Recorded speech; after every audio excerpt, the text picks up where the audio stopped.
Au sujet d'un pasteur qui un jour a baptisé des personnes qui ne sont jamais revenues dans une église, quelqu'un m'a dit, mais qu'est-ce que c'est ce pasteur? Alors c'est un artiste, mais cette personne en fait qui a dit ça n'a jamais lu les Actes des Apôtres, parce que dans les Actes des Apôtres, tu vois que les apôtres ont baptisé Saphira et Ananias. Saphira et Ananias sont morts parce qu'ils ont menti au Saint-Esprit. Et donc à partir de là, les apôtres auraient pu se dire, mais qu'est-ce qu'on a fait? Mais non, ils ne se sont pas dit qu'est-ce qu'on a fait. Eh bien aussi, il y a Simon le magicien, qui a voulu faire commerce du Saint-Esprit. Donc là, les apôtres auraient pu se dire, mais qu'est-ce qu'on a fait en baptisant cette personne?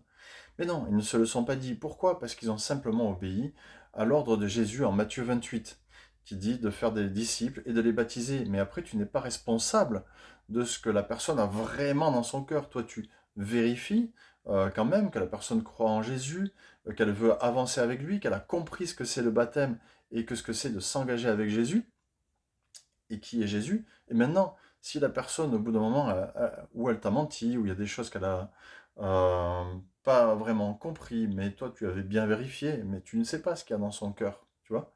Tu n'es pas Jésus pour savoir ce qu'il y a dans le cœur des personnes. Jésus voit que tu as bien fait ce qu'il t'a demandé. Mais voilà, la personne, elle fait tout à fait n'importe quoi une fois qu'elle est baptisée, mais c'est pas ta faute. Toi, tu as fait ce que Jésus t'avait demandé. Eh bien, tu vas me dire, mais dans vos systèmes, dans votre vision d'église de maison, il n'y a pas de pasteur ou il n'y a pas de curé. Alors, qui est-ce qui va baptiser? Eh bien, quand tu lis encore une fois les Actes des Apôtres, tu vois que n'importe qui est chrétien, qui croit en Jésus, qui a été baptisé, eh bien, peut baptiser à son tour et former des disciples à son tour. Donc, je t'invite à lire les Actes des Apôtres. Si tu as un jour quelqu'un à baptiser, eh bien, fais-le avec foi, en vérifiant les choses, hein, qu'il a bien compris les choses. Normalement, tu devrais quand même poser 3 questions, à savoir, est-ce que tu crois que Jésus est mort et ressuscité pour tes péchés? Est-ce que tu crois que Jésus est Dieu et qu'il est ton sauveur?